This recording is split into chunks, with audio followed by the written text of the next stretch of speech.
Katie, let it out with Katie. Let it out with Katie Dalebout, enthusiast and curator of people and ideas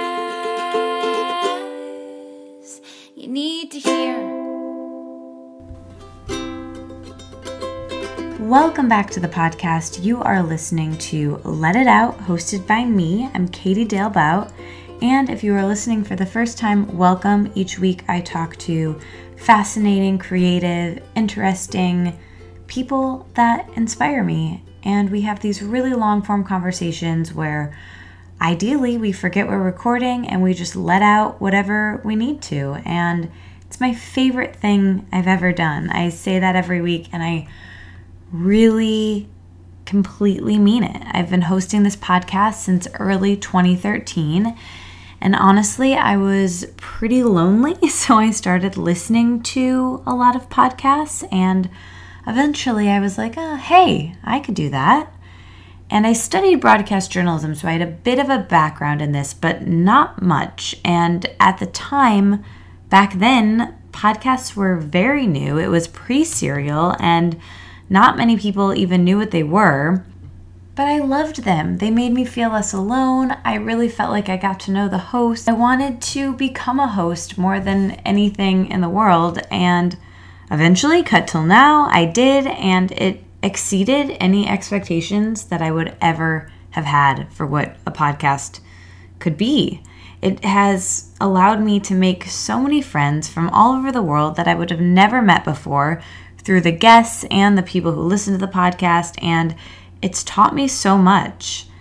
Anyway, after recording over 200 episodes, I haven't aired 200, but I have 200 with what I have on my computer, I feel like I might actually have some podcasting knowledge to share. I'm definitely not an expert, but here's the thing. I've been getting quite a lot of emails lately from people asking how to start their own podcast, and not necessarily doing exactly what I do. They might not be interview podcasts or wellness podcasts. This podcast started as a really wellnessy podcast. It was called The Wellness Wonderland. Maybe some of you remember that. Anyway, I realized after answering all these emails that I actually do have some knowledge to share when it comes to podcasting, because I've just done so many of them. Like I said, I'm not an expert, and I'm sure you can find a million people who could give you more expert knowledge on starting a podcast, but sometimes it's just nice to have someone a couple steps ahead in podcasting, not a million steps ahead. And if you feel like that might be me, I have an idea. Because it's the wild west of podcasts, and this medium can be pretty overwhelming. It was for me when I decided to start this podcast, and I felt super lost, and I knew I could speak, but I had no clue how to reach out to potential guests or what microphone to use or all the technology, and getting into iTunes and eventually into people's earbuds was so overwhelming to me, much less eventually finding sponsors. I almost just didn't do it at all. But when I started the podcast, I wasn't alone. That's my secret. I actually had an advisor. And if I didn't have him, I would have not done it, because the technology was so overwhelming to me, I would have just forgotten about it. My boyfriend at the time took care of those things for me and helped me and was the sounding board that I could bounce ideas off of. And now I really feel like if I wouldn't have had that, I wouldn't have started this. And that makes me realize that maybe I could be that advisor to maybe you listening, or your friend, or your brother or sister, or someone you know who wants to start a podcast. I think, like I said, this medium is so important and has given me so much. And I want to advise new podcasters on how they can start something more than I can in the quick emails I've been sending to people back who have questions for me, about how to start a podcast. Anyway, this is way longer than I wanted it to be, but my point is, Everyone I meet who listens to this podcast is so cool, and you know so much about me from listening to the podcast, and I would love it if I could listen to a podcast that you host so I could also know about you. And if that's the case, if you do want to start a podcast, I'm deciding to start podcast advising. I dislike the word coach because I think of sports and I think tough, and I'm neither of those things. I'm not athletic or tough. I'm gentle and loving, so I can provide some support to make your idea a reality. So selfishly, I can listen to your podcast.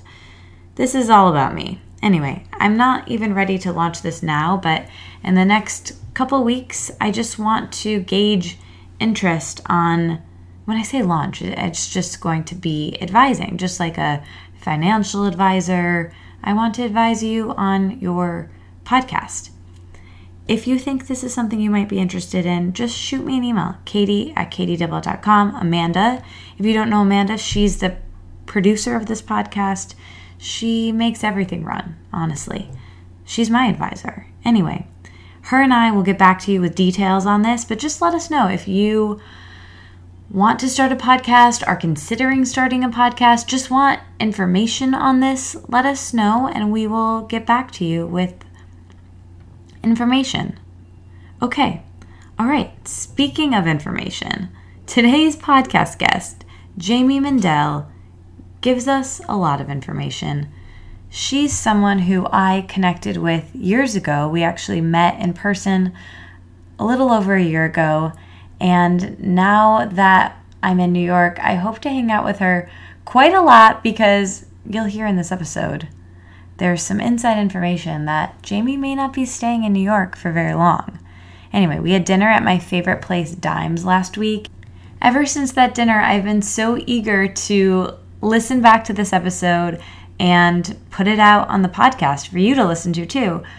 She is smart, she's wise, she's an intuitive eating coach and a business coach and a really interesting person. We talk about decision making and overthinking intuitive eating and intuitive living. We talk about relationships, exercising intuitively and living intuitively, and just self-awareness in this really interesting way. I love this conversation. She's fantastic, and I think you guys will too. Okay, before we get to this episode, thank you so much to Franklin and Whitman, my favorite skincare line, for bringing us this episode. They are the sponsor this week. I love Frank and Whit. You've probably heard my episode with Chris, the founder. He's one of my favorite people, but just because he's my friend, that is not the only reason why I love his company. I love his company for so many reasons. One, all of their products use the best, highest quality, all natural ingredients. They have a superfood as the first ingredient in all of their face masks. So think turmeric, matcha, cacao. They smell good enough to eat. I love having a self-care night where I use their products. I use their face serum every single night before I go to sleep. Their hair serum is fantastic. I put it on the ends of my hair. Their dry shampoo smells wonderful.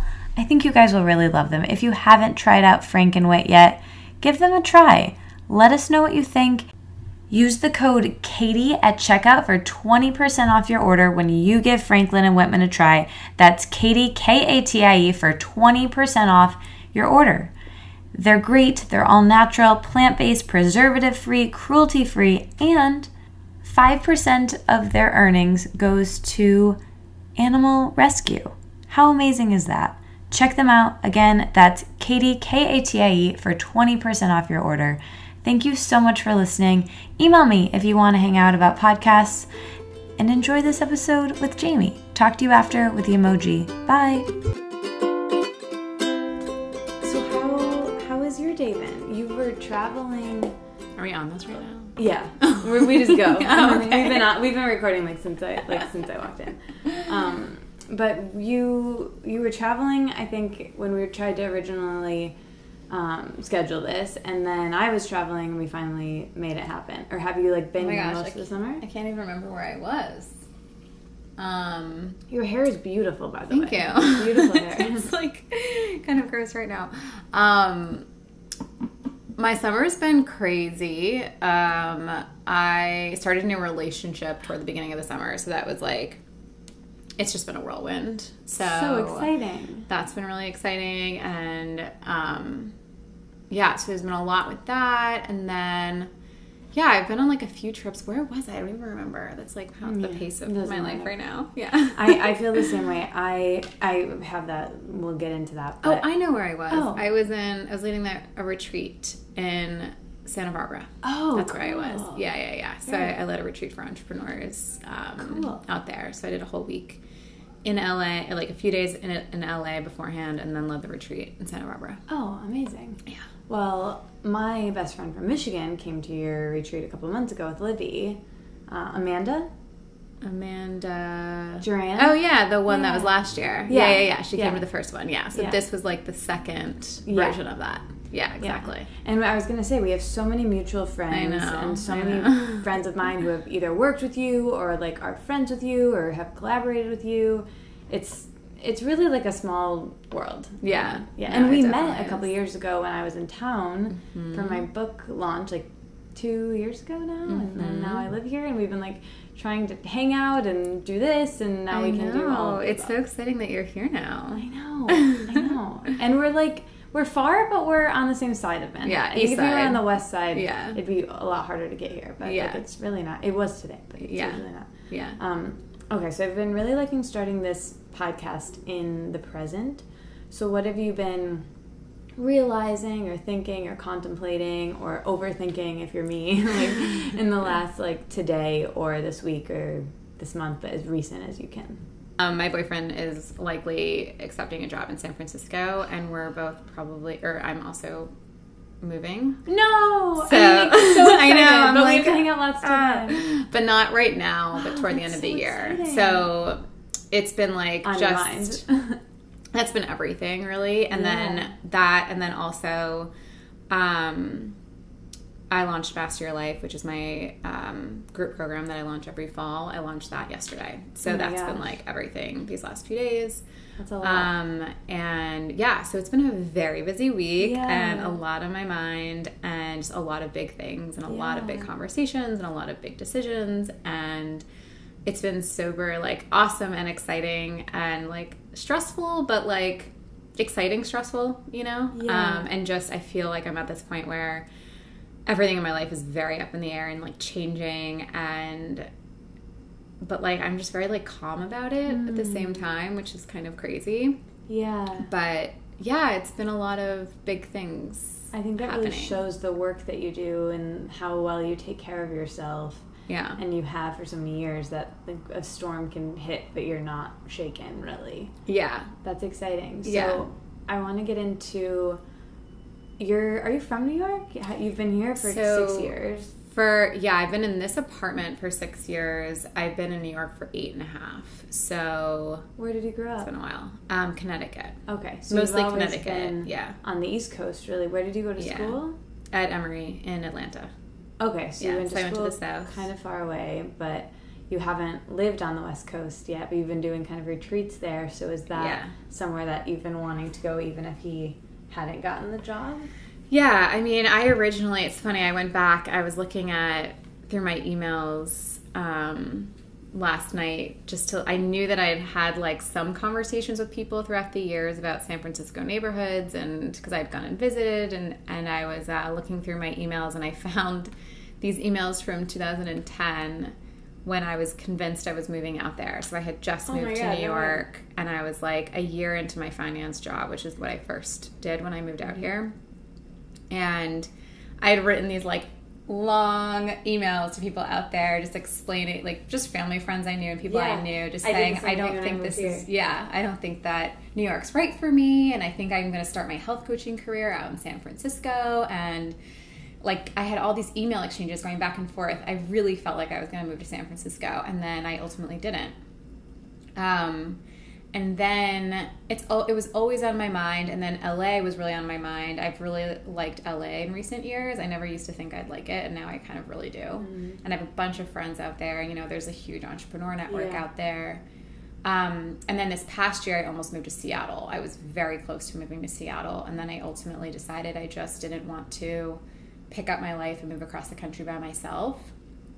So I didn't. And now this is all happening in a really way I would have never expected. But yeah, San Francisco, not so much San Francisco necessarily, but California and the West Coast has always been so appealing to me. I just think there's so much you can do out there that's different than here. And you've had your time here. I've had a lot of time here. I've been very ready to potentially leave New York for a while. And everyone knows that, my friends, family. It's been on my mind for a while. Yeah. So exciting. Mm-hmm. Yeah. Exclusive. Let it out exclusive. Yeah. Seriously.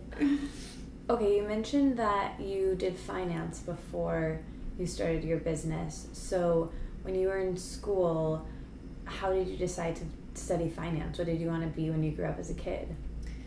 I never saw myself doing finance. I was always... I can't see any little child being I think I'll work in finance. Yeah, I think I'll be an investment I'm a 4-year-old. Yeah. Especially a little girl. Yeah. You know? I always wanted to be... I wanted to be a doctor. First I wanted to be an architect. Then I wanted to be a doctor. And then I really did want to do something in nutrition, even in high school. But the more I looked into it, going that route and doing something in nutrition is actually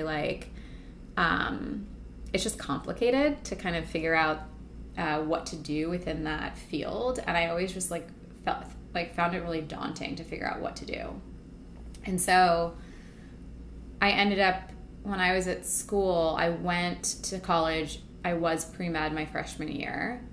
And I just didn't like it. I didn't feel like it fit me, and I also didn't feel like I related to the other people in my classes. So I went and took a couple classes at the business school, undergrad business school, and I just loved it. It just felt right. The people felt right, the teachers, the environment. And then at that time and at my school, they were really encouraging us to go into finance and to buy banking, and it was very much you do banking or consulting, and those are the two things that are the best career paths. And so I was good with numbers. I was always good with math and stuff, and so I just chose finance and went that route. Even though move where you wanted to move, and but I had kind of an interesting time with it because I graduated in 2008, which is when the whole financial industry crashed. So the job that I was supposed to have, that I'd worked so hard to get, was rescinded. My offer was rescinded, and everybody else's in my starting class there. So, because I was supposed to work at Bear Stearns, and Bear Stearns went under. So that happened right when I graduated. So I had do all this work to get this job, and you did all the interviews, and you're excited, and then you don't have a job. Yeah, and I had interned the summer before. For that company? Because you have to, the way iBanking works is you have to intern the summer before and get you have to actually work there. And these jobs are so crazy. You pull all-nighters, you don't have a life. Oh my God. And then you work so hard to get this offer. And you got it. Got the offer, and then it was taken away, and it was just... So you have nothing. I have nothing. And I think in years after I graduated, it became a little more common for people to graduate without jobs. But my year, it was very weird to graduate without a job at that point. Right. And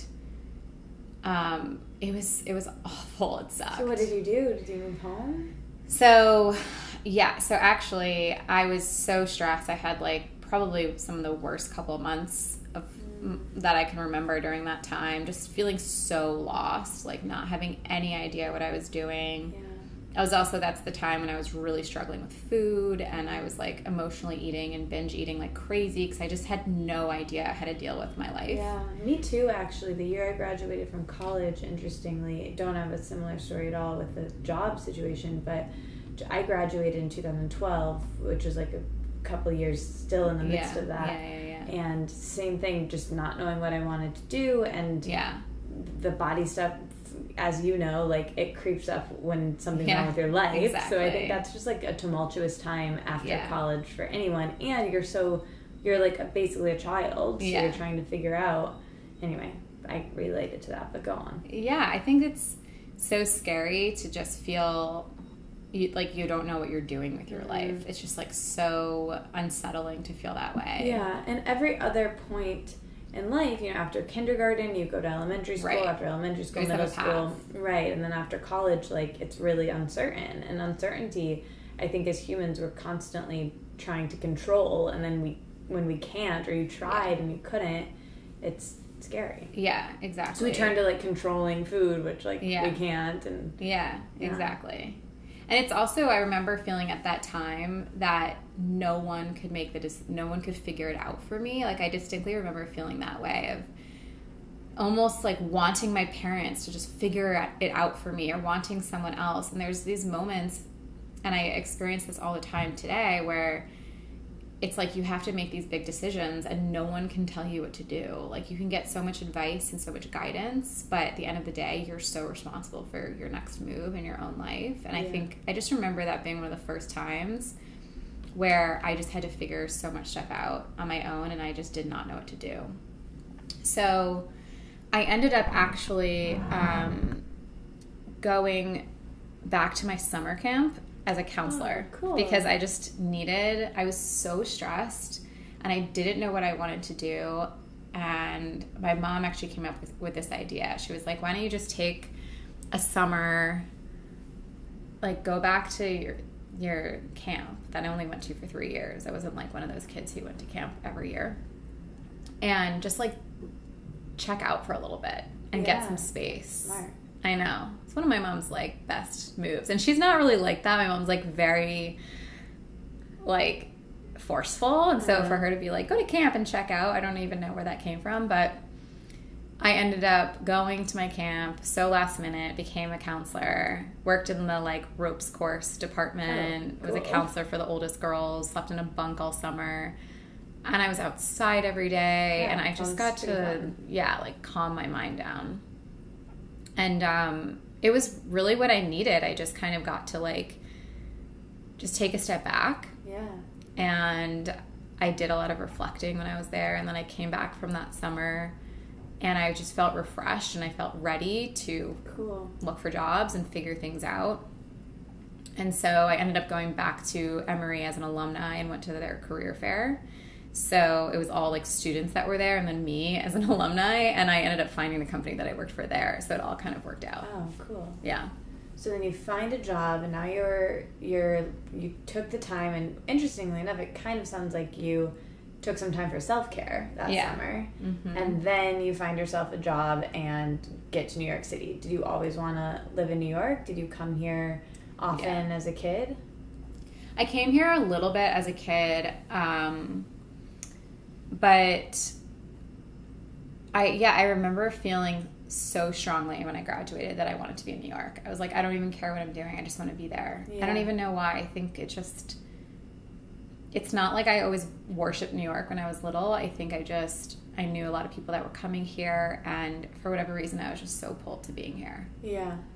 I relate to that, and I think so many people do. Of, like, it's, if you don't live here, you not everyone, and I don't want to speak for everyone, but I think a lot of people are curious what it would be like to live here until you have the experience of living here. And that's someone who, like, just did it, but it's very alluring, and you see it all the time in the media. And exactly. You know, it's something I think we're kind of trained to be curious about. Yeah. It's just there's so much energy here, and I think you know that, even if you haven't lived here, you're just like, oh my God, what would it be like? Yeah. It's just so exciting to think about living here. Yeah. Yeah. You know Ruby Warrington? Mm-mm. She did the podcast a couple of weeks ago, and she said that New York City is actually built on a crystal. That's why it has this crazy energy. Oh, really? Yeah.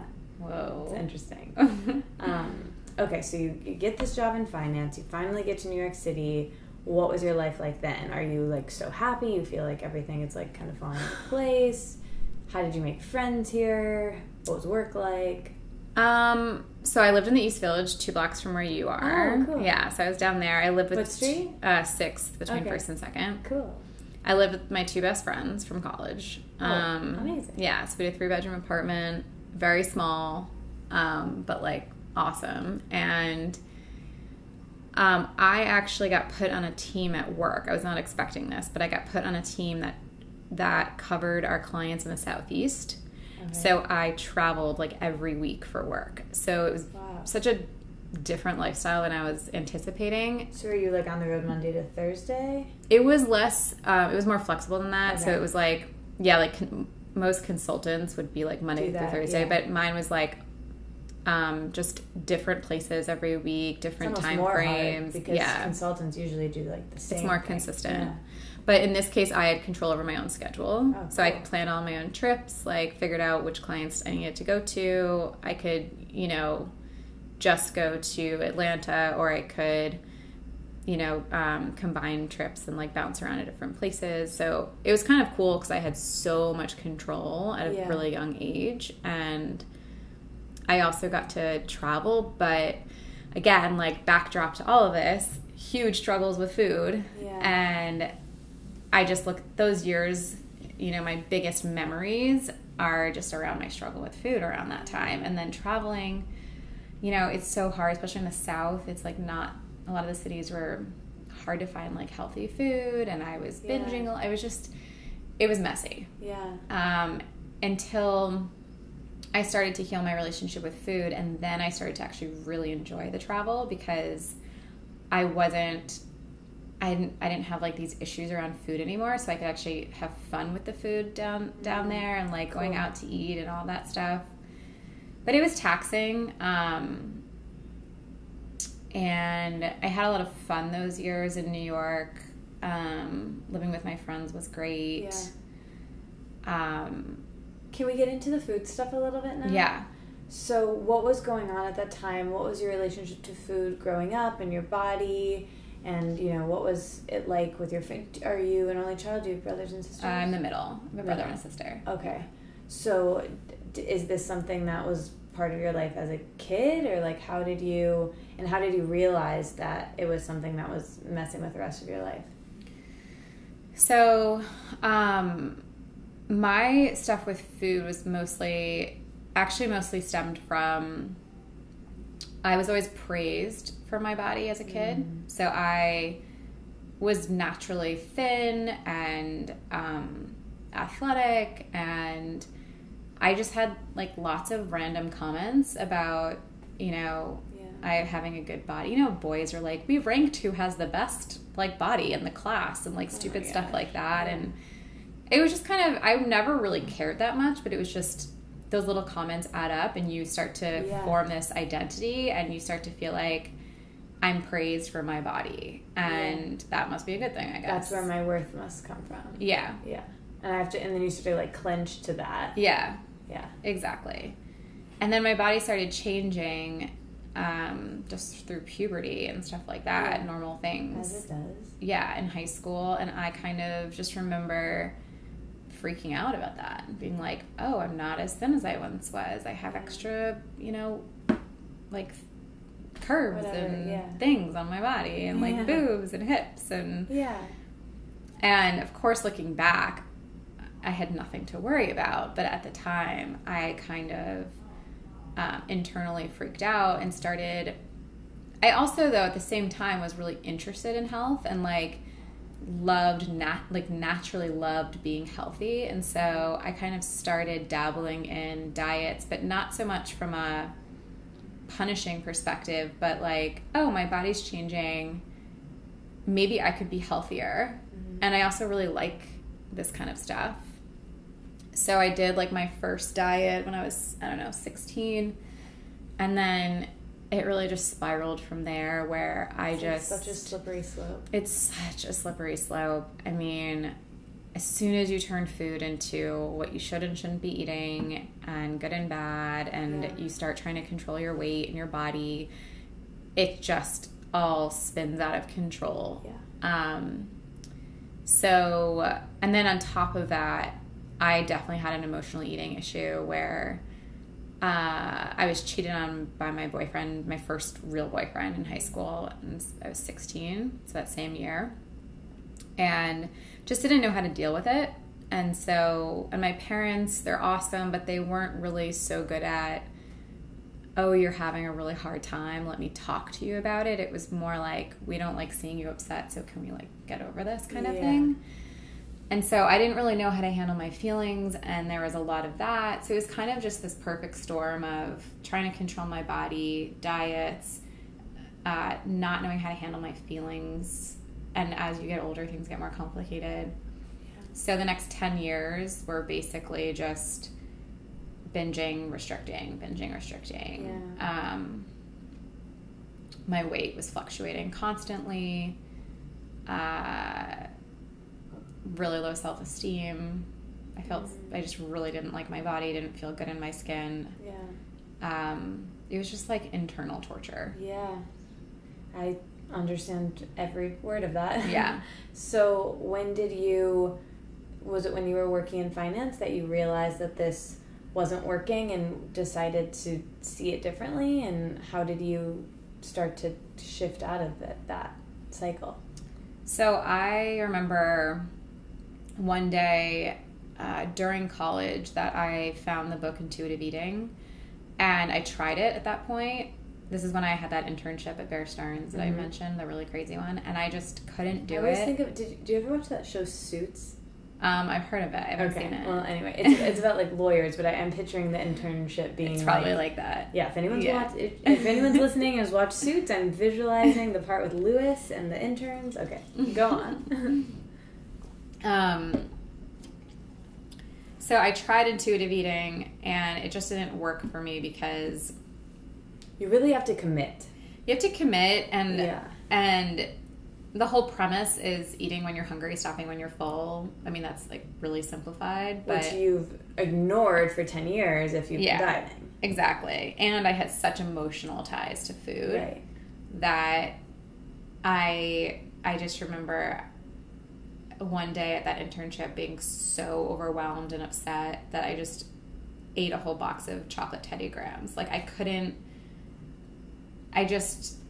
didn't know how to handle my feelings and life. And so I used food all the time. And so even though I just didn't have like the coping mechanisms to not use food. So focusing on intuitive eating at that time just couldn't work for me. Yeah. So when did you just kind of completely give it up then? Or how, and then you just went back to dieting? I completely gave it up, went back to dieting. Like and sitting on your hands, don't eat the thing, and then eventually binging on the thing. Yeah, exactly. And then it wasn't until years later that I, while I was working in this finance job, the traveling one, that I tried intuitive eating again and just kind of worked on all aspects. Healing your relationship with food is not, it's not like you just do one thing and you're done. It's like you have to look at so many different factors. Mm-hmm. And so I started just doing a lot of soul searching, a lot of internal work, a lot of different things had to kind of come together. It wasn't just like reading the intuitive eating book and putting it into place. There was so much more that I had to work on as well. And then it all kind of, over time, like, adds up. Totally changed everything. Yeah. I think all of the stuff with body and food and anti-dieting is so cumulative. And, our mutual friend, Isabel Fox and Duke, is one of my mentors who really kind of turned me on to all these things. And she always, in her programs, and I'm sure it's maybe similar with you, starts with the intuitive eating book, but then says like, okay, this is like an entry point to get you to start listening to your body again, but you can't just do this. You also have to work on body image, and you also have to work on your life, and you also have to work on emotional eating and not beating yourself up for that and not making yourself wrong so it keeps happening and all of these different aspects of it. And I think while that book is so great and healing and helpful, and I'm so glad it exists, I think that's why so many people, myself included, the first time looking at the material, it's too much because it's such a big thing. If you've been dieting for 20 years or 10 years or even a while, you have to completely retrain your mind. So was that kind of your experience with it? Yeah, this stuff runs really deep, as you know. It's like related to, it's related to your self-esteem. It's related to the way you see yourself and why you're putting so much worth on what your body looks like, right? Like, so much of this stems from body image. Yeah. I always say that you can't, if you're trying to control your body, you're going to try to control food. So body image is really like the root of a lot of people's food issues. Yeah. So, and then, it's how do you cope with different things in your life? We're all going to feel unworthy sometimes. We're all going to feel lonely. We're all going to feel inadequate.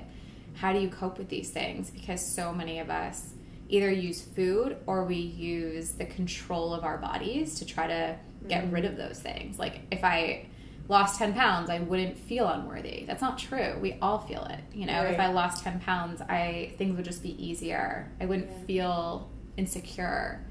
So it's such an interesting, I work with people on food and body image stuff, and it's so interesting because it's just such a bigger thing than food. It's never about your body or food. It's about why you're turning to food or controlling food. Yeah. All of that. So let's talk a little. I want to get back to your story real quick, but I want to pause about body image, because something I always ask people at the end, which we're kind of in it right now, so I'll just ask you now. With body image, what are kind of some of your main ways, looking back when you were first starting, that really helped you start to tackle that thing? And then I'd love to know like where you are with it now. And the way that I usually frame that question is, when you're having a bad body image moment, what do you do to shift out of that so it doesn't become a bad body image day or week? Mm-hmm. Yeah. So I think the biggest thing that I had to question back then was just my beliefs about my body. So I was at a much higher weight back then than I am now. And I had so many beliefs about what that meant. Like, I couldn't date at that size. I couldn't have a boyfriend. I couldn't be loved. I couldn't have fun. I didn't deserve to have fun. I couldn't handle calories from beer at a happy hour with friends. I couldn't wear the things I wanted to wear. Like, there were so many beliefs that I created around what I could and couldn't have in that body. And I would say the biggest thing would be to start questioning those. And that's what I really did. I was like, is that really true? Can I be loved at this weight? Can I feel confident at this weight? Can I wear clothes that I love? And we put ourselves in this kind of like jail, like this very restrictive jail, like feeling in our bodies, as if this body is keeping me from all the things I want. And it's just not really true. And so one thing I always say to clients is look at people in your life that who have, bigger bodies or are different shapes. And I bet everyone can name someone that is living an awesome life, who's so happy, so loved, so confident, who doesn't have the quote-unquote perfect body. And it's like, when you look at these examples and you start to question your beliefs, that makes such a difference. And so I really started to question what I was telling myself, and I really worked with my thoughts, because our thoughts are, so important. They shape our entire life. They shape our actions. They shape everything. Yeah. Our emotions. Yeah. So that was probably one of the biggest things. So how did you do that? How did you how did you remind yourself to start shifting your thoughts? I read a lot. I really surrounded myself. So that was when I was getting into Gabby Bernstein, and I kind of kept reminding myself and sort of infiltrating my life with ideas and people and thought leaders and books that kind of forced me to shift my perspective or challenge my perspective. Yeah.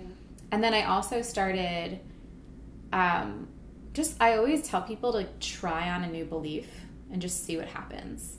So, try on this belief of, I deserve to wear clothes that I feel really good in, and see what that feels like to be living that way. Yeah. Or I can be loved at this weight and I'm beautiful, and just like try, beliefs, this whole belief thing can seem so crazy for someone who's felt so crappy about themselves to all of a sudden like walk around thinking I'm lovable and I can whatever. But if you just go in with the mindset of you're just trying on this belief and seeing what it's like. I do that every day now too. I'm always working on like a new belief or shifting a belief. I mean, I love that because I always say, and this is like not my thought, I've gotten this from somewhere, but I don't remember where, but beliefs are just a thought that you think a bunch of times. Mm-hmm. So if you just decide to think a different thought a bunch of times, it will become a belief, and then your beliefs become your life. Yeah, totally. Yeah. It's really training your mind. Yeah. Which is not easy, but... Not easy at all. Yeah. And then it's also looking for evidence that supports these new beliefs. So keeping your eyes open to evidence. And also looking for evidence that maybe... so evidence that like happens once you're kind of playing around with the new beliefs, but also things from your past. So I say this to clients a lot too. We will like convince ourselves that if I lost 10 pounds, I'd be happier. But then I'm like, well, were you happier when you were 10 pounds thinner? And they're like, no, not really. So it's just also looking at things that have even happened to you in the past or that are happening to the people in your life and just really challenging what you're choosing to believe in. Yeah. So then now, like I said, I always ask people this, do you ever still have a bad body image moment? And if so, like how do you, especially, doing the work that you do, being a public person and speaking about these particular topics, when you have a bad body image day, does it feel a bit more like, oh man, I talk about this all day, I really got to get my shit together? Yeah. How do you challenge that or like shift it quickly so it doesn't take over your life? I mean, I can't say I never have body image issues, but I really, to be honest, don't really like, and it's not because I like think my body is the hottest thing ever. It's just that I just don't feel like it matters that much. And so cool. I just I have plenty of moments where I look in the mirror and I'm like, wish my arms were not so like flabby and were more toned, or oh, I've gained a little bit of weight, or my face looks fat. Like I have those like thoughts, but they honestly don't really go any further. I'm just like, all right. And then I move on with my day. And it's just because it really doesn't matter. Yeah. And I've just seen that so proven and over time that there is nothing that my arms or a few extra pounds or my face like is keeping me from having in my life. And that's why I can just I can like notice those things. Yeah. And then sometimes if I'm in a particularly rough spot, I may start to feel like, oh, I can't. One question I'll ask myself if I'm getting down on myself is, what do I feel like I can't have right now? And then I question that. Because usually the answer to that, you're like, that's so silly. Of course I can have that. But you just have to kind of go there with yourself to see what it is that's actually bothering you. Yeah. It's not like the arms or the stomach. It's like what you think you're not going to be able to have in your life because of those things. Right. And then if you question that, you're like, okay, that's probably not true. Yeah. Oh, that's such a good way to frame that. And thank you for outing all of that and letting all of that out, because I think it's actually really important for people, especially doing the work that you're doing, to say like, this is something that even at the high level that you are of like, you talk about this all day long as a profession, you still have moments of like, oh, my face, my arms, whatever. And first of all, you're gorgeous and would be anyway. I've been staring at you for the past however many minutes, but that's not what this is about. But the point is like, you have those thoughts because you're human, and I would argue because of the media and because of society, because of the diet industry and because of a million factors. Yeah. and how he grew up, all these different things. And I think it's really important for everyone listening, and myself included, to be just like, oh, it's okay that I have these thoughts too. It doesn't mean that I'm not an intuitive eater. It doesn't mean that I'm like, susceptible to these, I'm not going to diet now, or I'm not like a bad person. It just means, oh, the media exists, and like we live in a diet culture. Of course.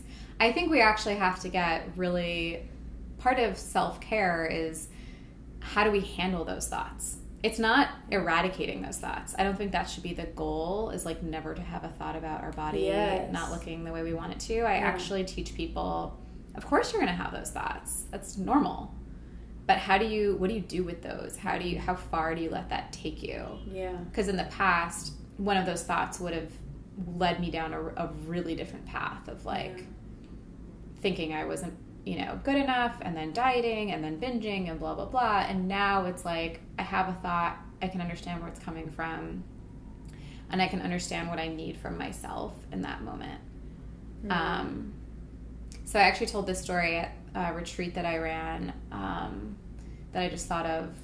So I was dating this person before my boyfriend now, and a few months into a relationship, he asked me to go to Dallas with a bunch of his friends, and it was going to be this whole like pool party or like pool weekend thing. And I, for the first time in a long time, remember feeling like, oh my gosh, I have to like lose weight because I'm going to be in a bathing suit all weekend with all these people I don't know, and this boyfriend that I've been with for a few months, and anxiety causing situation. Yeah. And it was so weird for me to think that way. Yeah. And so I stopped myself and I was like, what is this really about? Why am I thinking I have to lose weight? I haven't had that thought in years.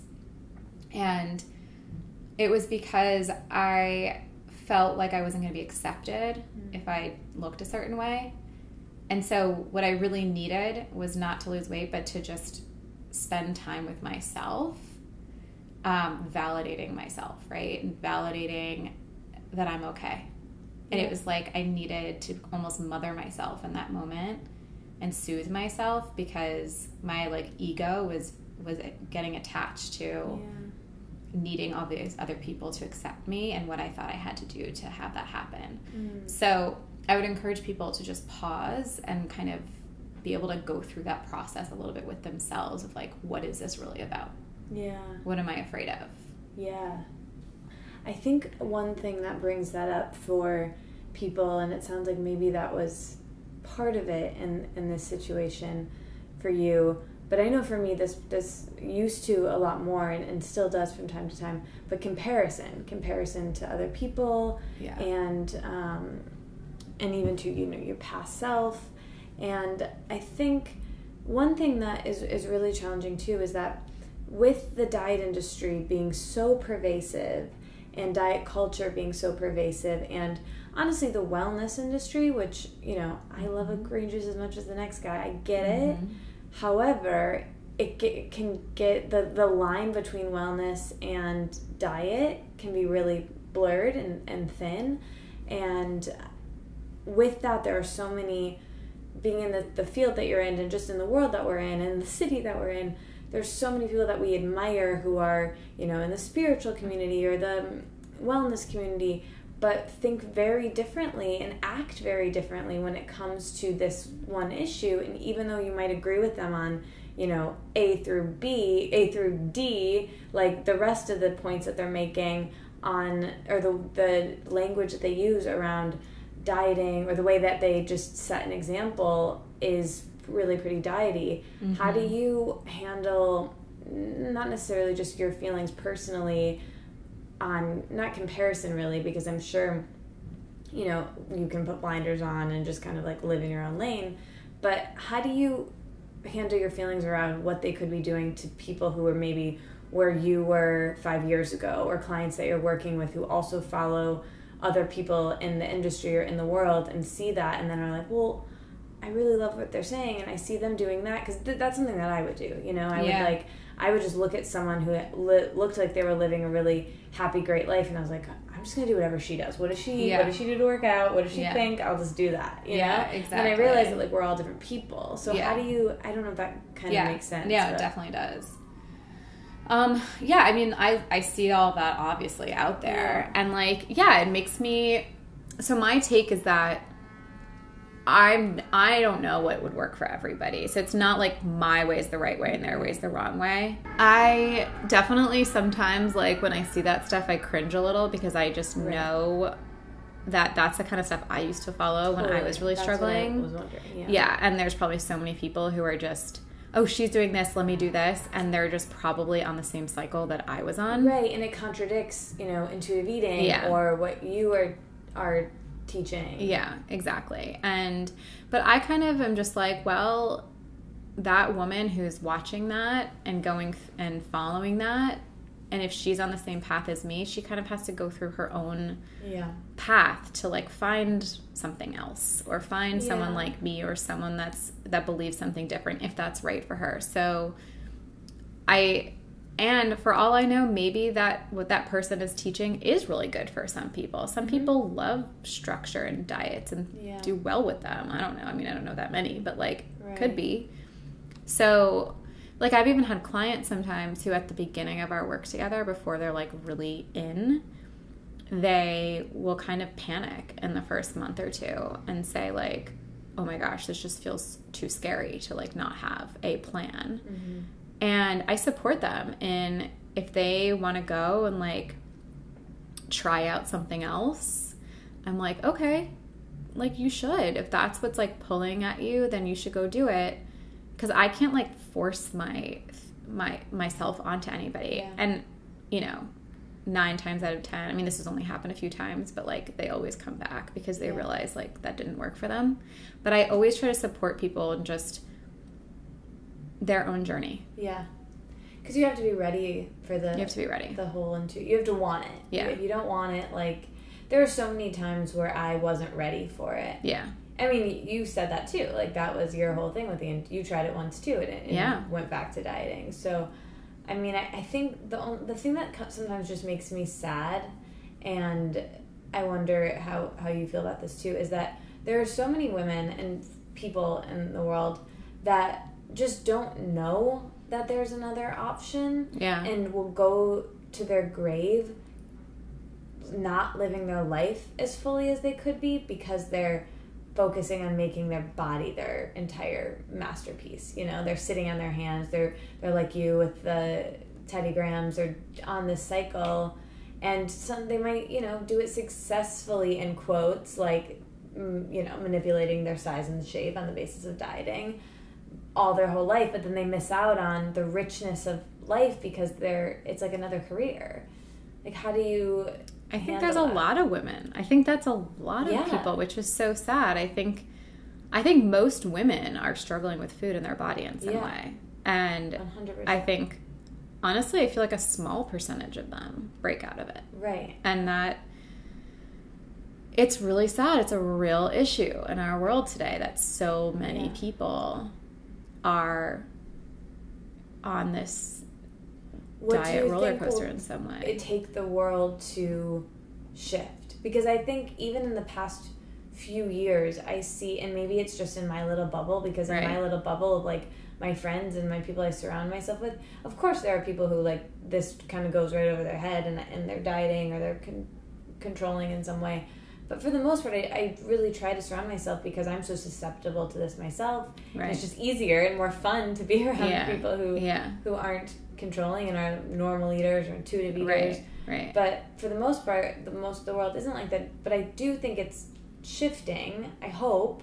Yeah. So what do you think it would take to, I hope what I'm doing of, like, having conversations like this and talking to more people about this will help people at least have the knowledge that, like, if you want, it's okay if you don't, but if you want, there's another way to see it and there's another way to live. Mm-hmm. So what do you kind of think that it would take? I mean, I think it's shifting too, but again, I don't know if that's because it's literally in my world and like what I'm doing. My sense is that it's shifting a bit and people are getting to a point where I think a lot of people realize that diets don't work. Yeah. But it's not widespread enough, it's not out there enough. And I don't know. I don't know because the diet industry is strong. Right. And social media and I think feeds into that so much, and that's only getting more and more a part of everybody's lives. And so I don't know, it's a really sad reality. Yeah. That I don't know. It's like I can do my part and we can all do our part and we can like share it and become those women that other people see. Right. But yeah. I don't know. Well, I think what you said about the diet industry being so big and getting bigger and bringing, you know, wellness into that, it's really kind of like culminating into one. And at the live podcast episode that you came to, I think a couple years ago, we were talking about this, about how the diet industry is actually stealing, you know, our branding on our team, you know, like they're stealing the intuitive eating messaging of, you know, oh, I eat whatever I want now, but I just track it in Weight Watchers. Yeah, or, you know, like exactly. I eat intuitively, I can eat bread, or like, you know, Oprah and like these really mainstream things, selling dieting, but veiling it underneath the guise of intuitive eating or freedom. You know, Yeah. And that's what scares me, I think. Totally.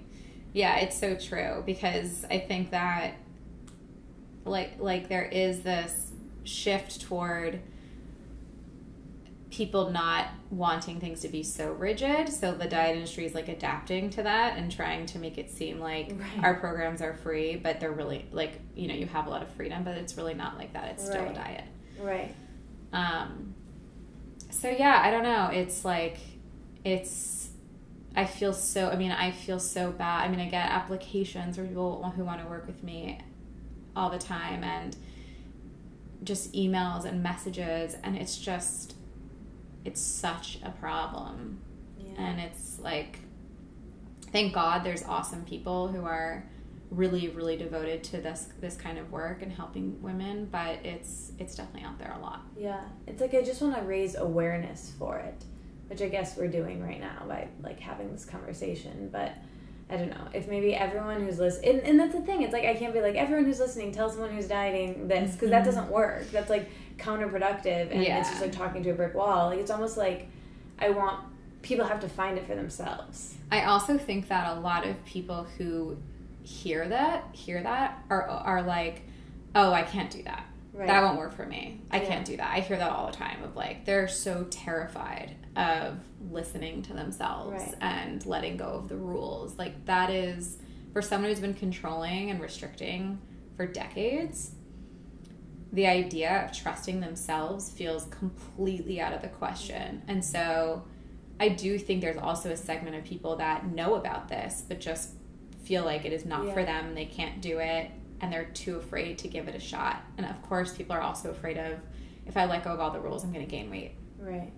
And so then it becomes, I think that's also a real thing. Issue. Yeah, exactly. I think, you know, for me, one of the biggest things with intuitive eating, and I talk to Simi about this a lot, of being like, am I intuitive eating correctly? Like, I would always be like, is there a sprinkle of dieting in here? Like, am I still... Yeah. And she said this great thing to me, and where she was like, you know, it's intuitive eating for you. Yeah. Like, it's intuitive eating your way, and it might not be perfect to the book. You're trying to like make it a diet, and Isabel has this great thing she says, like, as a big joke, the hunger and fullness diet, of like, you know, making intuitive eating like a diet. So even with that, I can, and I still do, like, you can get in your head and be like, am I doing this correctly? Yeah. And I think it's just about really, and this is something that I wanted to talk to you about anyway, because I think you're really good at this, like, living intuitively. Like, when it stops being just about food and living intuitively, like, my therapist said to me a couple of years ago now, I used to be this person where I'd always be like, oh, I feel so many feelings, like, I have so many feelings, and she was like, you don't feel anything, you think a lot of thoughts. Oh, that's so funny. And she was like, you're not in your body feeling anything, you're always up here. And that really, you know, some things just like hit you, like, that really hit me. And still now, even though that was a long time ago, and I've been like working on it and trying to be more present and trying to be more in my body and like find pleasure in my body and be present in my body, I still, like, I'll be in a workout class and I'll be like, oh, I have not been here. I've been like thinking about my to-do list, or I'll be, you know, doing a million things that I should be in my body for, and I'm in my head. So do you relate to that? Do you have any like advice for that? Yeah. Like the intuitive eating part, or like the being all present? of it, like like intuitive living, I guess I'm asking. Yeah. Well, I think around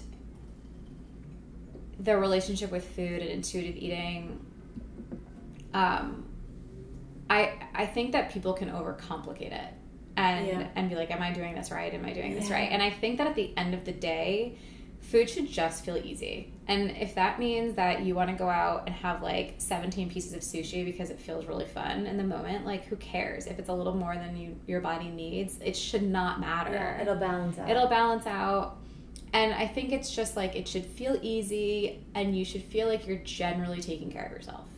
That doesn't mean you can't ever go out and get ice cream if your body doesn't want ice cream and you just feel like it anyway. It should just be like very stress-free. And that's, I think, where we want to get to, where we're taking care of ourselves in general, but we're also having fun. We're not overthinking things, and it just feels easy. So, and that's going to look different for everybody. And there might be times where we're really focused on health and we're like, I really want to feel really good right now. And you may be really focused on that. And there's other times where you just want to be having more fun. And it can also change. You can go through like seasons of intuitive eating or however you are wanting things at that time. And then intuitive living, I'm really big on that. Yeah, I just feel that's one of the best things that intuitive eating taught me, was how to follow my gut. And I've taken that into so many different areas, and I'm so connected to that as often as possible throughout my work day and relationships, with food, with exercise. I just really really try to listen to my gut. How do you remember to trust that? Because Simi mentioned to me that you're like you said, a master of living intuitively, from relationships to, you know, career and your work to, of course, food. So how do you trust that? So I think that intuitive eating taught me that when I trusted my body, everything worked out. Like, my health was the best it ever was. All the extra weight ended up falling off of me. It was so crazy to me that all this time I was following all these rules and so in my head, and that the second I trusted my gut in every single moment as much as I could. I mean, when you're first playing around with trusting yourself with food, it's very wobbly. You're like, I don't know, do I want a burger? Do I want a salad? I don't even know. But you just get better at it. And I just saw everything get so much better that I was like, whoa, this is pretty powerful, that when I listen to myself, everything just gets better. Yeah. And then I just really started playing around with it in so many different ways. And also, and I still do this, again, looking for evidence of like, I just made that choice.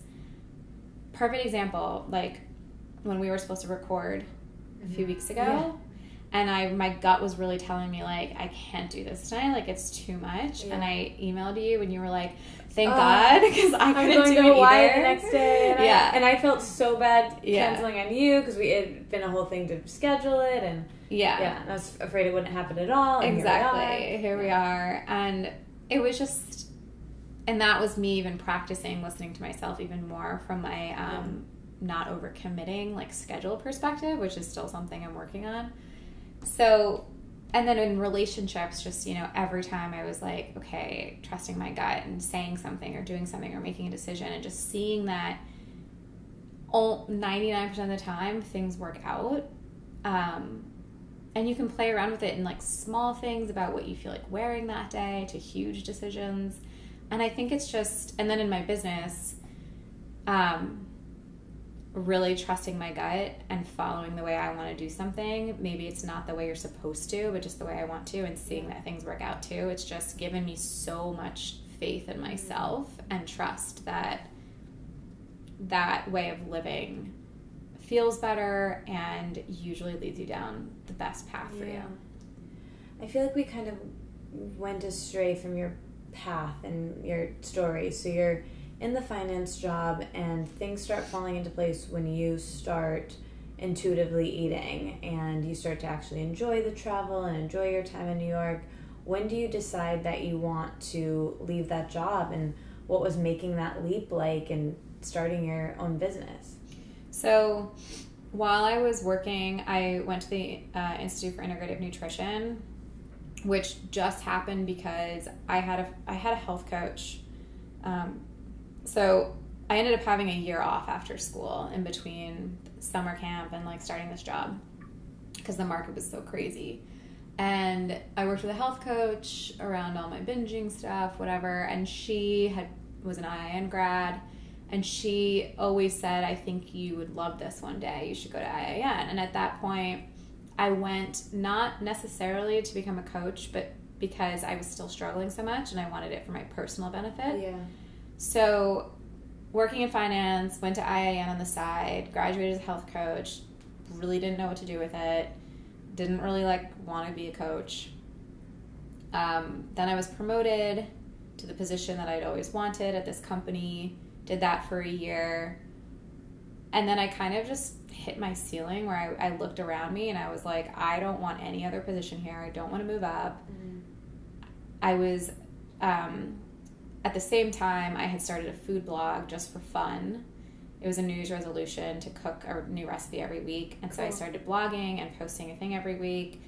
And at the same time, I'm healing my relationship with food, and everything is like, my whole life is changing and everything's like so much better. And I was like so much happier. And slowly I started sharing on that blog about my philosophy around food and my story, which was so scary because it was a completely hidden thing. No one knew that I was struggling. Mm-hmm.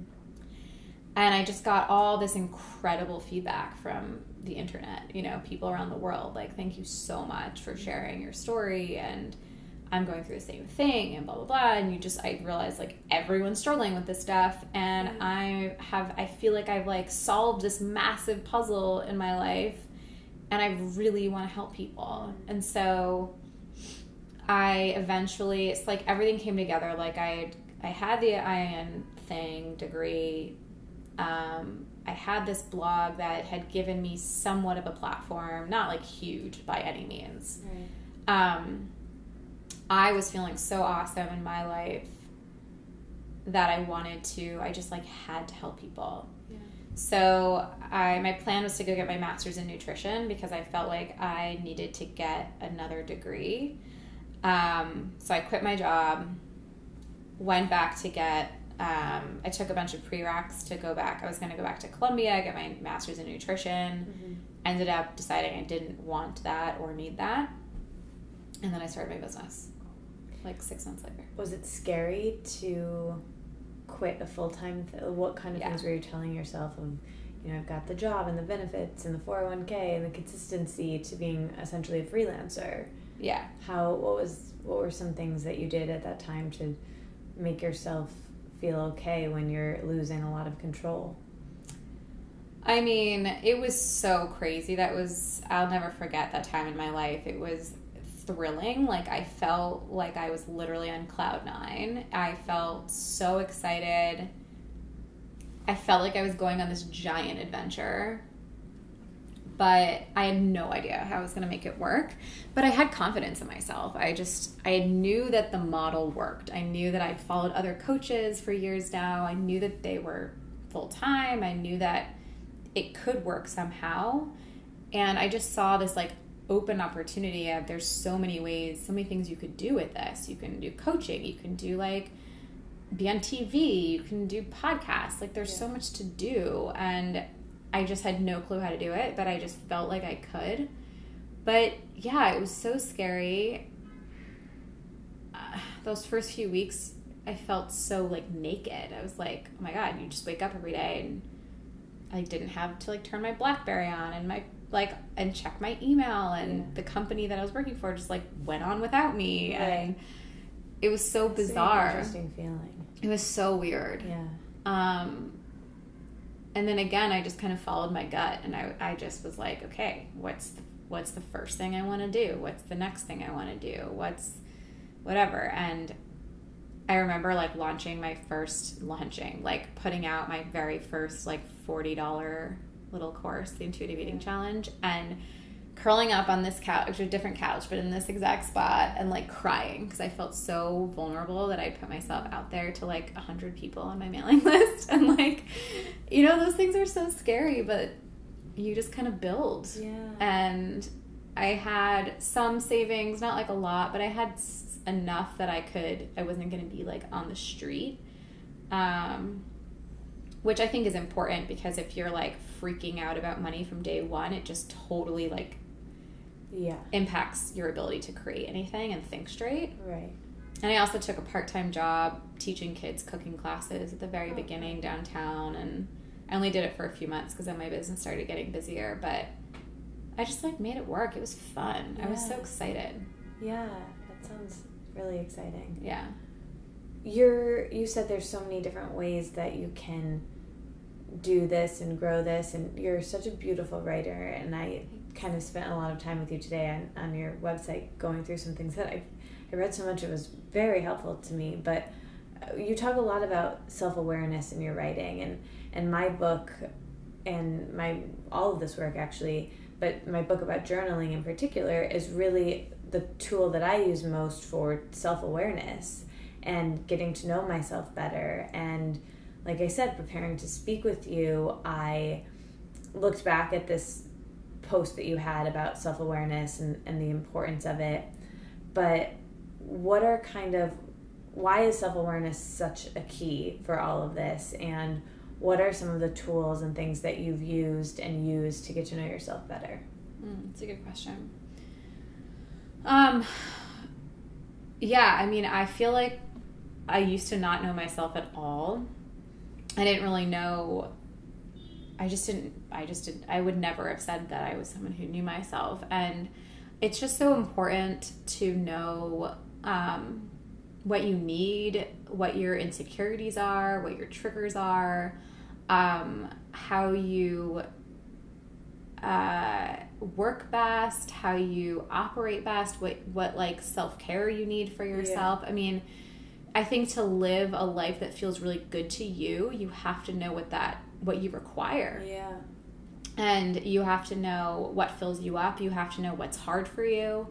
When you're in relationships, like, you have to know what you're sensitive around. I just think self-knowledge sets you up for being able to navigate life in the best way possible for you. Yeah. And it takes time to get to know yourself. I mean, we're always getting to know ourselves. Like, that's never, you're changing, so you have to like keep up with that. Yeah. I said that in this talk I gave at Wanderlust. I was like, this might be bleak, but the best you're going to know, like, self-awareness is everything.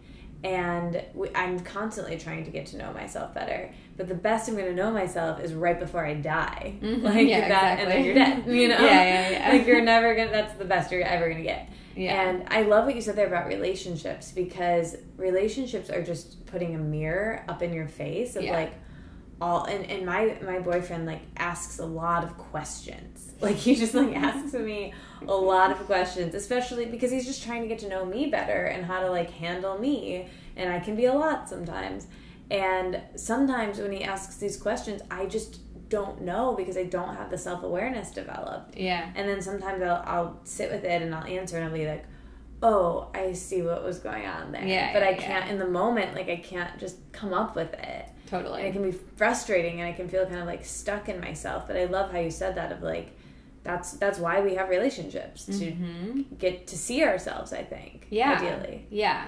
I think my relationships definitely brought up things where it's like, I know I'm feeling something hard, but I don't know why. Like, I can't figure myself out. Yeah. And then I step away, and then over time I will like figure that out. Yeah. You know? But I think, you're always having reactions to things or going through something and you're just like, oh, what was that? You know, what is that? What just happened? You know, why do I feel this way? What is this like bringing up for me? So relationships are such a beautiful way, I think, for us to really get to know ourselves better. And I think if you're in a good relationship that is so supported of you continuing to get to know yourself better and being able to share that with someone, and having that person like help you get to continue to know yourself better in ways that you wouldn't necessarily figure out on your own. Yeah, totally. And sometimes it stems from like an action. Like I was thinking, like last week when I was gone, we had like a night in Venice before we went to Hawaii, and we were like walking into some store or something, and I did something. Like I had like a reaction to something where I was like, no, like let's leave. Or I don't even remember exactly what it was. But Nick, my boyfriend, was like, why did you not, like, what just happened there? And I was like, I don't even know, like, it's fine, like, it's fine. And he's like, no, it wasn't, like, what was your and I did, like, I honestly didn't know, like, I didn't. And then later, I we were, like, sitting on a corner, and I think I was probably just, like, hungry and jet lagged and, like, overwhelmed, and my words were, I just feel like our vacation's gonna be over too soon, or like something like, you're ruining my vacation, I think is what I said. And he was like, our vacation, first of all. And I was like so embarrassed. But it's just one of those things where like I could, in the moment, you can't see what's even happening. I didn't even realize I was reacting that way. It just kind of happened. Yeah. And then 2 seconds later, I was like, oh, you were just overwhelmed and hungry. And like, it happens. But if I was by myself, I maybe wouldn't have even noticed that. Exactly. Yeah. He like made you kind of figure aware it out. of it more quickly. I would have noticed it, but like, it's interesting. Yeah. And I think as women, we are so emotional. Like we just have we're so sensitive and we're so emotional, and I feel like that stuff's going on all day long, where we're like feeling things and it's not like we have to like dissect every single emotion, but the more we can journal or like do things that help us process our emotions and whatever's going on in our life, it can teach us so much about what we're made of, what's going on. Yeah. I want to talk about overwhelm and the myth of doing it all. And it's interesting that we're having this conversation today because I've been like so overwhelmed today and just busy and anxious, and it's all good things. I don't want to take any off my plate, and I honestly like can't take any off my plate. But I had this moment today where I became embarrassed of this like really long rambly text message I sent to a friend of like why I can't hang out, basically. And I just felt so uncool after, and just like I had zero chill. And as I was preparing for this interview, I come across one of your old blog posts called "How to Get It All Done and Still Have Time for You Too." And I was like, yes, in doing my work, I get to read this thing that I actually need to read right now. I was like very serendipitous. But you had so much wisdom in that article, and I was hoping you could elaborate on it a little bit. But first I want to read a passage that I thought was just so great and just kind of went right in, some of those lines. Yeah. So you wrote, "Knowing my pattern is to overschedule and people please, I consciously unraveled this. I canceled meetings that weren't 100% necessary. I gave myself space in my calendar to relax and breathe before leading an intense retreat." And then you go on to say, and this is the part I really love, clue into your body and help you feel into your decisions, which will set you up for being able to handle everything with more ease. As our lives expand and our careers and our businesses grow, we may need to rethink how we handle everything on our plates. And I think that's what I'm going through right now with this growth, which can be uncomfortable. So how do you handle these transitions and still having space and time for yourself? And I think we touched on this a little bit, but maybe you could just kind of elaborate on the transition of that period you were in when you first started your business to create, like right now I'm craving more white space. So like how do you handle that? Well, I think that going back to trusting your intuition, I think that when an opportunity comes across our desk, we usually, for listening to our bodies, have a gut reaction of like, ooh, like, oh, that's going to be too much, or like, oh yeah, that feels really good. Mm-hmm. And so I think that when it comes to overwhelm and scheduling and creating the appropriate amount of space in our schedules, we really need to listen to our bodies and to our gut and just really like ask yourself, how does that feel? If I look at that, if I put that in my calendar, or if I look at my week, or I look at the next few days, does it feel like stressful and tight and like, ooh? Because a lot of times it does, and we just go for it anyway, and then we're like wiped. But or does it feel spacious and it feels like, okay, I got that. That feels good. It's like a good amount of things for me to have on my plate. Yeah. So I kind of use my intuition in my body to sort of gauge how my energy is going to feel.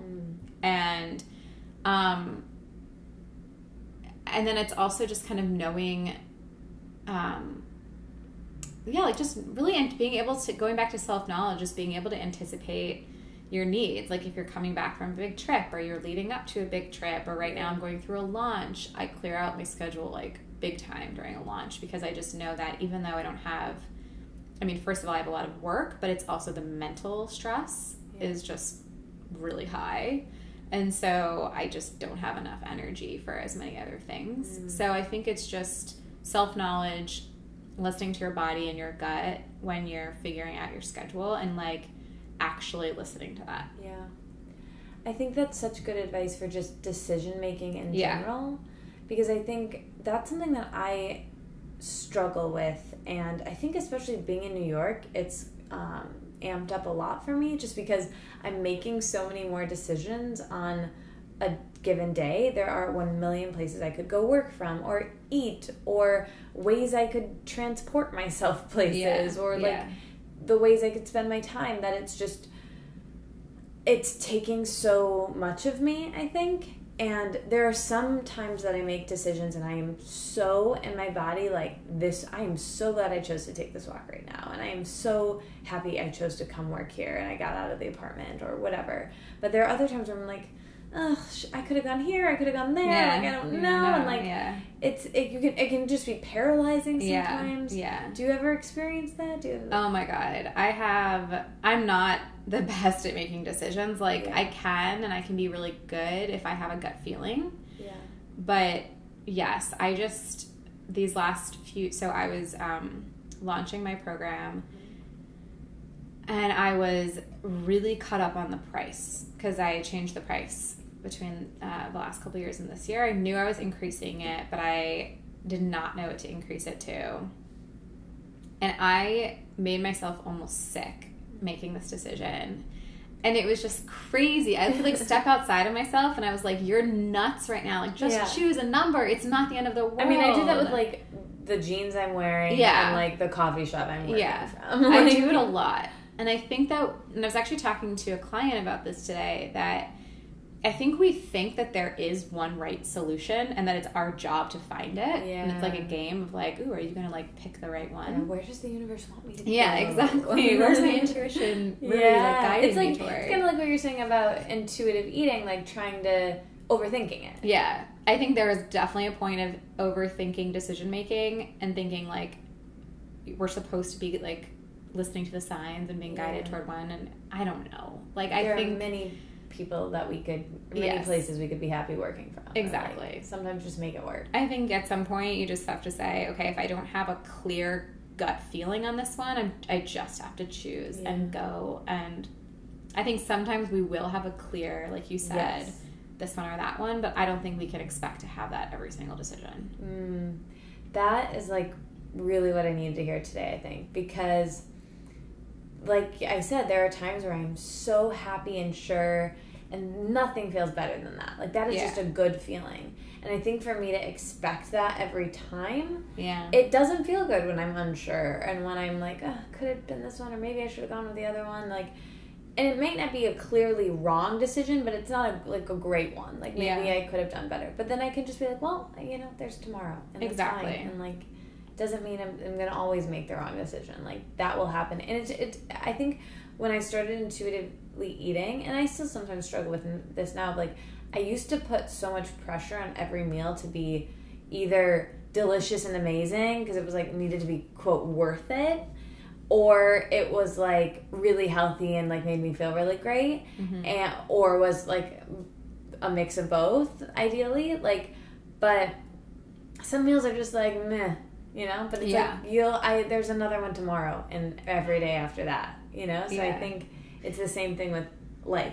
I'm so glad you just said that, because I feel like I needed to hear that, because I think with food, I'm actually good at being like not getting caught up in my decisions. I'm just like, okay, maybe this isn't the best thing for me right now, but whatever. Whereas I think in life decisions, I'm like, there must be a right one. Yeah. And so I think that's actually helpful for me to hear that, it's not like, I don't know. Yeah. Okay. This has been so great. And I'm sorry I've kept you so long, but I have to ask you the questions I ask everyone. Okay. So we already covered the body image one, so I'm going to zip on by that one. Feminism. How do you define feminism, and how do you act feminism in your own life? I don't know. It's an interesting topic for me because I definitely would not, I mean, I obviously feel very strong about, you know, supporting women and like women having, you know, equal everything and all of that. But I would never say that I'm like a hardcore feminist, but like I definitely, or I don't think that I do like a ton of work around that, but I definitely, you know, really support women being like the strongest that they can be. That's literally what you do for a living. Yeah, so. yeah. So yeah, I think that I really work toward helping women. I mean, I only work with women, and I really work toward helping them be as strong and capable and confident and having what they really deserve and want in their lives, in their relationships, in the workplace. And I think that I really support women living boldly and bravely and knowing what it is that they want and deserve and really going for that in all areas. Yeah. So I would say, like, yeah, my work around that is probably all related to, like, elevating women on an individual basis. Cool. How do you handle your relationship with social media and technology in general and your phone? I think that's always an interesting topic. So I definitely struggle with it. I'm not someone who, like, I love social media to an extent, and it definitely helps me in my business, but I cannot be on my phone all the time. It's just so draining for me. So I share what feels good to share. I don't have rules about it. I don't schedule my posts. I've just never gotten into that.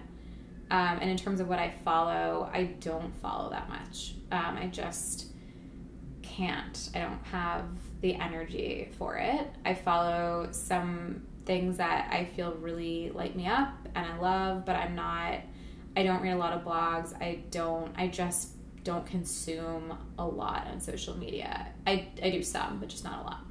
That makes sense. I think that's another thing I kind of needed to hear, like, kind of putting blinders on to other things and just moving forward, doing you. I definitely have blinders on a little bit.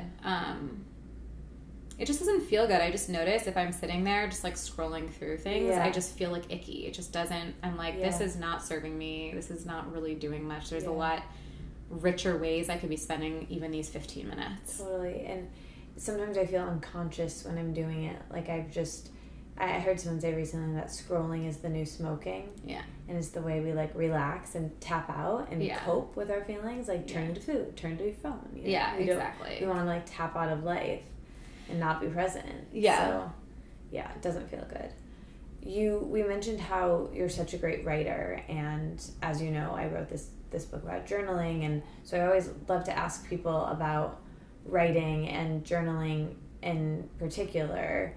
How has that ever been something that you've done, and is writing cathartic for you, and what's kind of your relationship to that thing? Yeah, I am a huge journaler, so I journal all the time, like maybe every day. It's not necessarily every morning, but I use journaling as, it's probably my biggest way of dealing with life.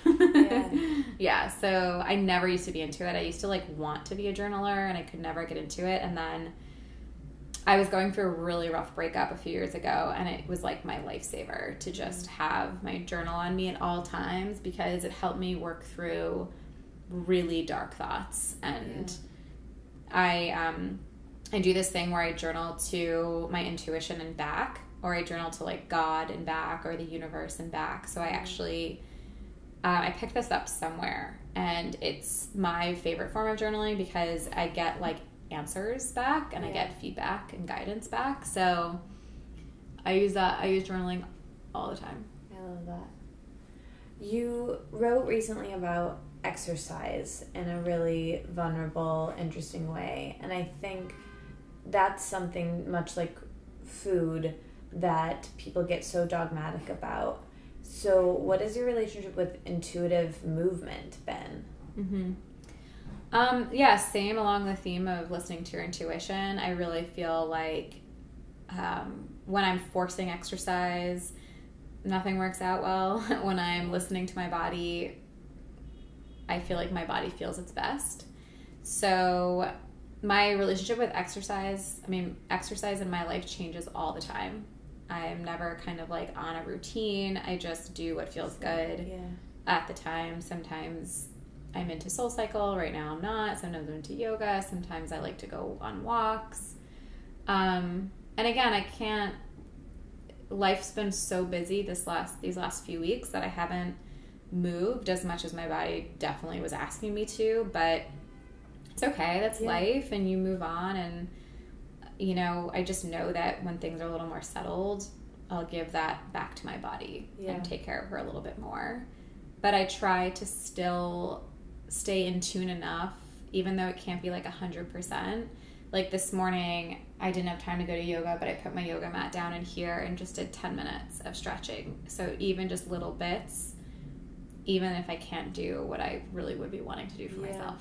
Yeah, I think that's important to say and hear, and was good for me to hear.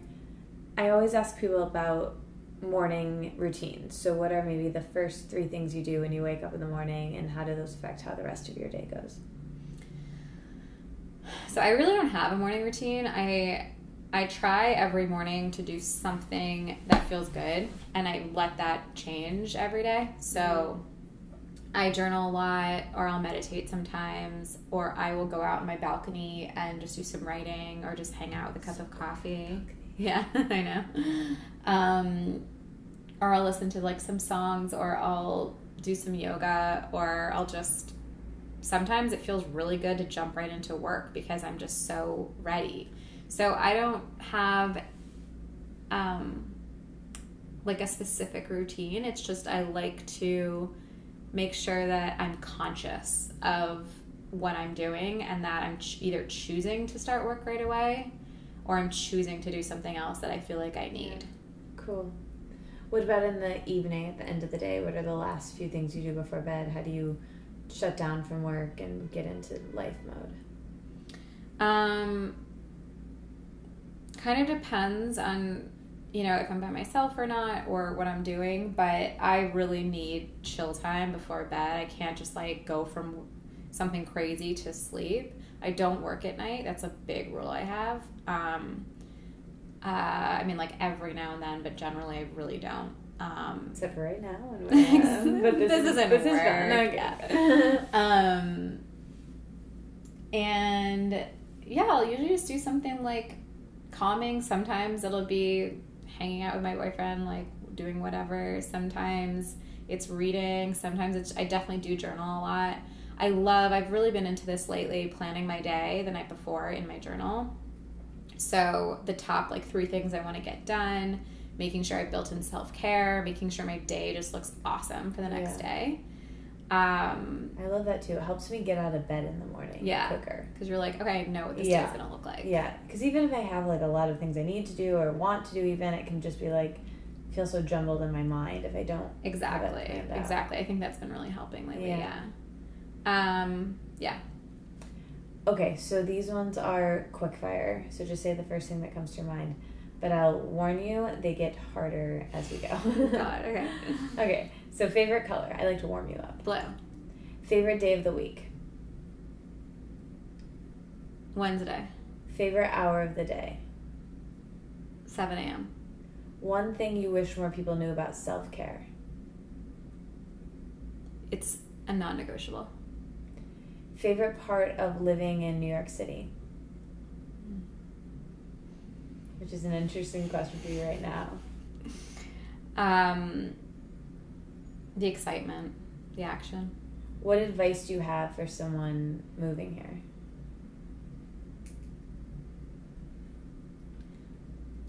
Don't feel like you have to do it all, and just do it your way. Like, if you want to be home and cooking and hanging out with yourself 5 days a week, do it. Yeah. There's no, like, right way to do New York City. Intuitive New York. Exactly. Okay. What is the best thing you've eaten in the last week? Oh my gosh, well, I have a horrible memory, so this should be interesting.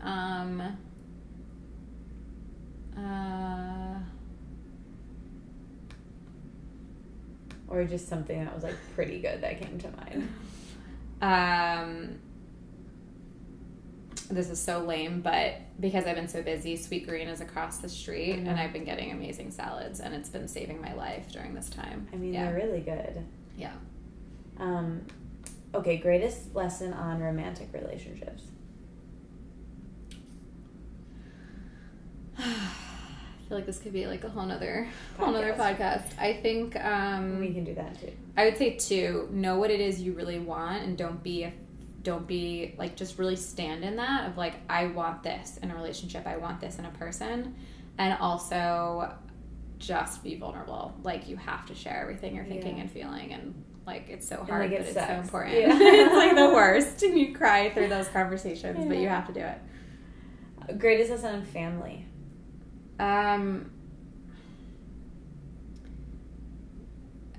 think to just accept them as they are and love them for everything that they are and are not, because they're your family, and they're gonna be like hard and annoying and frustrating, but they're your family, and you just have to like give, like, I think it's a great place to practice unconditional love. Yeah, well said. Greatest lesson on spirituality, God, what you think happens when we die, everything in that.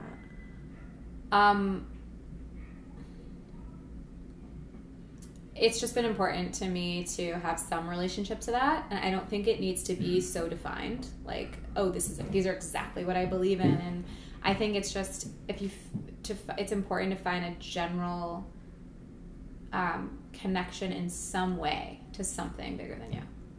Yeah. Okay, this one's kind of fun. You're having a dinner party.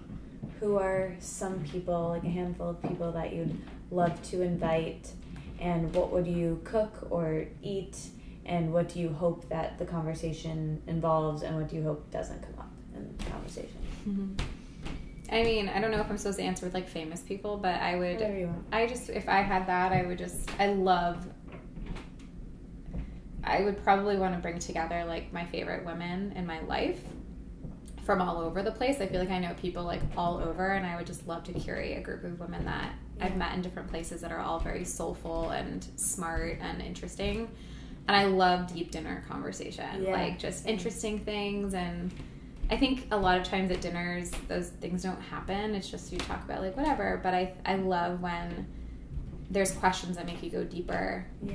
And I love giving women space to also just talk about themselves and have other women witness that. Yeah. So what would I cook? Be seen and heard. Yeah, really be seen and heard. I think that's really rare. Yeah. And I think I would love to give women the opportunity, the women in my life, the opportunity for that. I think that's why coaching exists, and that's like what people are wanting from coaching, is like to be seen and heard. Yeah. Which like which is great that we have coaching, but maybe people aren't getting that in their friendships or their relationships in a vulnerable way. Exactly. Yeah. Okay, so back to your dinner party. What would you cook or eat? I would probably keep it simple. I would probably, like, the way that I normally cook is some sort of protein, some sort of carbohydrate, and some sort of veggie. So I'd probably keep it simple and do, like, I don't know, some sort of, like, chicken or, like, fish or something, and then some sort of grain, and then salad or veggies or something. Yeah. And wine. And what would I... And then, what was the other part? What would I not want to come up? Yeah, and what do you want? You already said what you want to talk about. What I wouldn't want to come up. I think just, like, I don't like gossip. Yeah. And I feel like it's wasted time to just, like, talk negatively about a lot of like people and things, and it's just gross. Not what I would want. Yeah, agree.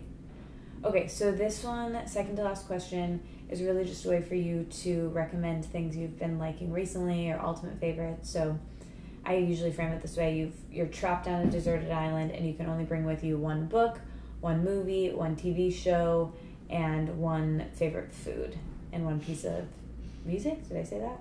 Yeah. So... Oh, gosh, this is so many. Yeah. Oh, God. Okay, so...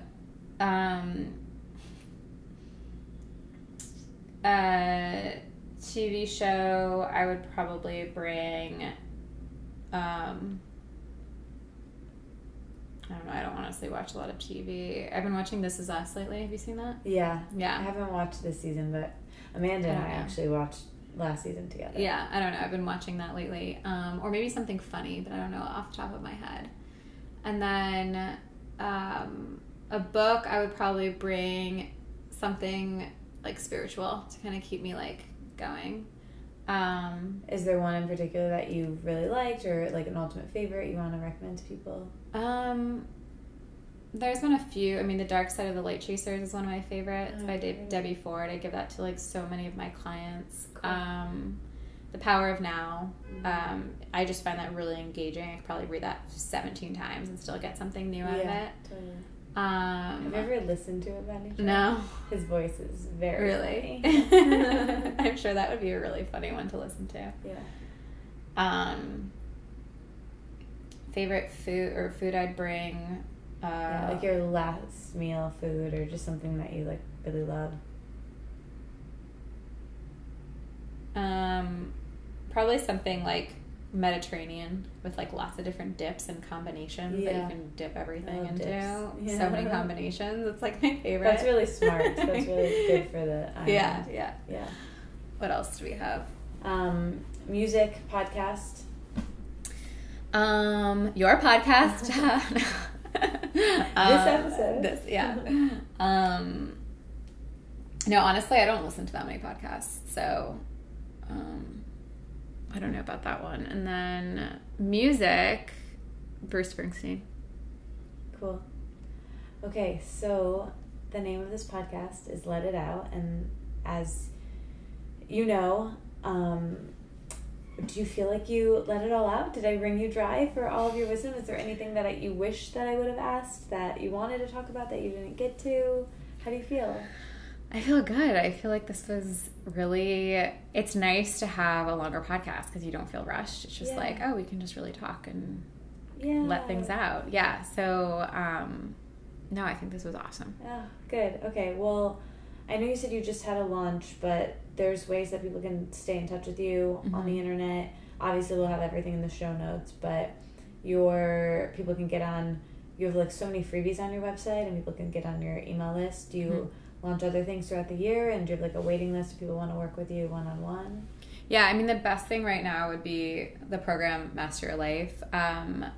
And otherwise, speaking of intuitive eating, I have an intuitive eating challenge that I launched 5 years ago. So there's been thousands of people that have gone through it. So for anyone who liked, I guess, that content of the episode, that's ongoing. You can sign up anytime on my website. Cool. And then... private coaching, everything's on there in the Work With Me tab. The link in the show notes. Awesome. Thank you for doing it. Yeah, thanks for having me. All right, that was my episode with Jamie. I hope you liked it as much as I did. Thank you so much for listening to my rambly intro. If you do want to check out my ideas for podcast, I was going to say mentoring, but I really like the term advising. And that's really essentially what I would be doing, is being an advisor. I had one when I started, and I'd love to be that for you, whether it's determining your style and your voice, determining your audience. I have some really great advice, email templates to how to reach out to guests, how I get guests, how I organize things, interviewing basics, setting up all the logistics and technology, equipment, microphones, editing, software, hosting, show notes. It's a lot. Just saying all of this, not to mention the sharing and promotion and eventually sponsorships and how to manage it all. I'm not an expert. However, I've done this a while, and I would love to open the kimono for you like I've been doing in emails. And there's only so much you can do in a short, brief email.